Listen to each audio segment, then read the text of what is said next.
kaligtasan mo sa Alerto 24. Mga kapuso, malagim na aksidente sa Herona, lalawigan ng Tarlac.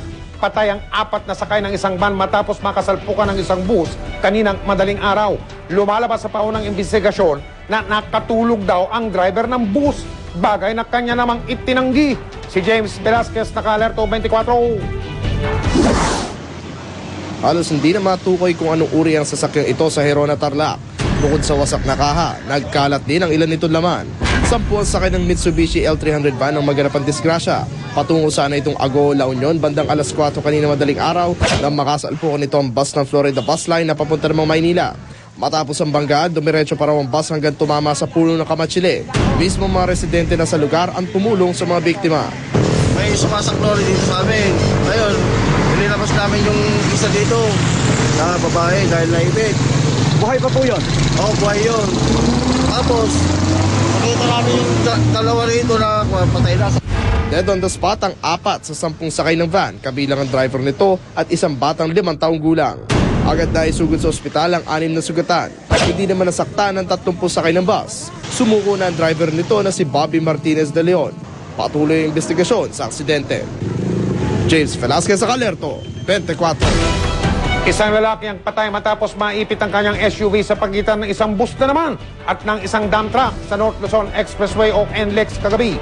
Si Oscar Oida, naka-Alerto 24. Patay ang sakay ng Mitsubishi Pajero na ito matapos literal na masandwich ng 2 dambuhalang sasakyan sa bahagi ito ng North Luzon Expressway malapit sa may Valenzuela exit. Una umano na bangga sa likuran ng isang pampasaherong bus ang Pajero ng biktima. Sa lakas ng pagkakasalpok, humampas naman ang Pajero sa katabi nitong dump truck. Kwento ng driver ng nakabanggang bus na si Romeo Comia. Sinusundan daw nila ang isa pang bus nang bigla itong umalis sa kanilang lane. Huli na raw niya napansin ang nakahimpil na Pajero sa unahan. Ang biglang umilag yung isang bus. Kaya ako, nagulat na lang ako. Akala ko nakahinto yung yung Pajero. Kaya nabundol ko siya. Wala ako nakitang warning device. Sa lakas ng impact, napipinang gusto ang likuran ng naturang Pajero. Naipit naman dito ang noy na sa labas ng sasakyan na si Eleuterio Rada. Ilang saglit lamang ay wala na itong buhay. Ang dati ng mabagal na daloy ng trapiko sa lugar na ito, bunsod ng mga nag-uuwi ang taong umahabol sa bagong taon, ay lalong nagsikip dulot ng aksidenteng ito. Mahigit 1 oras din ang lumipas bago natanggal ang mga nakabarang sasakyan sa NLEX. Ayon sa mga investigador, naiwasan sana ang pangyayaring ganito kung nasa tamang distansya lamang daw ang naka-aksidenteng bus sa sinusundan nito. Oscar Oida, naka-Alerto 24. Kahit nakatanggap na sila ng mga pang-medyanoche, tila hindi pa rin ramdam ng ilang mga evacuee sa Legazpi sa Albay ang pagpasok ng bagong taon. Nakatutok doon live si Cedric Castillo. Cedric. Yes, Mel, nandito tayo sa libreng concert para sa mga kababayan natin kung saan gising na gising pa ang mga kababayan natin dito, hindi lang dahil sa naka-heightened alert ang buong lugar, pero dahil ayon na rin sa mga kababayan natin, gusto rin naman daw nilang isalubong ang 2010 ng may kaingayan. Sa gitna ng nagbabadyang kalamidad, buhay na buhay ang plaza ng Legazpi City sa Albay. Tila buong siglang sasalubong sa bagong taon. Pero ang mga nakatira ngayon sa evacuation centers, pikit mata na lang daw muna sa takbo ng buhay nila. Si Aling Erlinda, kasalo ang 10 pang evacuee sa kapirasong sulok na ito sa evacuation center. Hindi na raw niya halos maisip na may espesyal na okasyon pagpatak ng hating gabi. Wala, parang wala talaga. Wala lang. Mahirap ang kalagayan namin dito. Hindi maano yung full celebration talaga. Maaga naman sinimulan ang distribution ng libreng medyanoche sa halos 10 milyong pamilya sa evacuation centers. Laman ng bawat plastic ang ilang dilata at noodles. Pero ang ilang evacuees, pipilitin daw tipirin ito para sa mga susunod na araw. Baka sa susunod araw, hindi na kami bibigyan. Dahil mahigpit pa rin ipinagbabawal ang paputok sa evacuation centers, nag-spot inspection muli ang Fire Bureau ng Albay. Wala namang nahulihan ng paputok. Ang mga evacuee, torotot, kaldero at maging bote ng mineral water na lang daw ang gagamitin para mag-ingay.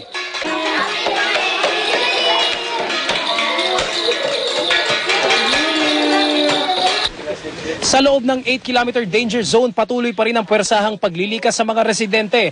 Nakabibingi ang katahimikan sa barangay Matanag na nasa loob ng danger zone nang muling rumonda ang task force mayon. Ang mga gamit ng mga residente, maging ang kanilang kabuhayan, naiwang nakatiwangwang. Sadyang pinutol na ang supply ng kuryente sa buong barangay, bagay na ayon kay Albay Governor Joey Salceda ay aprobado maging ng Commission on Human Rights. So pag wala naman akong pinutulan ng kuryente, dahil wala naman tao talaga doon dapat. Para naman mailagay po sa isip nila na mas importante po ang buhay nila kaysa mga ari-arian nila. Pero dahil marami pa rin daw ang nagmamatigas na lisanin ang kanilang mga bahay, posible raw na barikadahan ng tuluyan ang road access papuntang danger zone at putulin na rin ang supply ng tubig sa lugar. Mel, ito nga concert na ito ay eksklusibo lamang para sa mga kababayan natin mula sa evacuation center.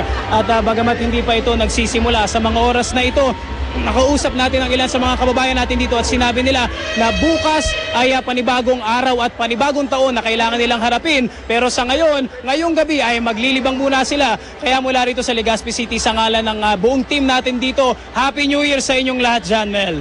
At Happy New Year din sa inyong lahat dyan. Maraming salamat, Cedric Castillo. Chika Minute! Ilang oras na lang at 2010 na.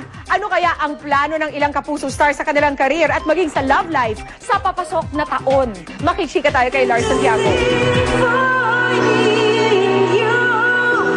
Balik recording ang sikat na 80s singer na si Joey Albert nitong Disyembre. Ilang araw bago mag-New Year, idinaos ang kanyang album launch sa isang mall sa Mandaluyong. At dahil ngayon lang muling gumawa ng album, magiging abala si Joey pagpasok ng 2010, lalo pat ilalabas din ito sa Amerika at Canada. Pero ang talagang pinananabikan ng singer sa darating na taon ay ang itinuturing niyang pet project.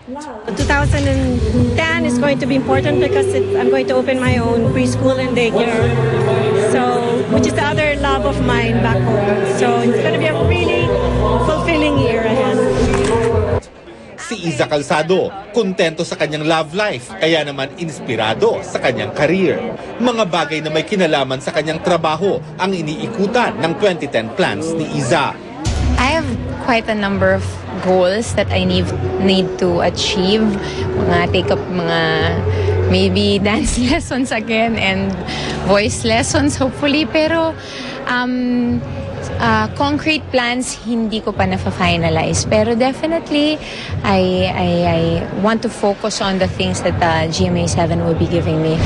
Pare-parehong naging loveless nitong 2009 sina Heart Evangelista, Bianca King at Jeff Eigenman. Kasama ba sa plano nila para sa padating na taon ang pagkakaroon ng bagong love life?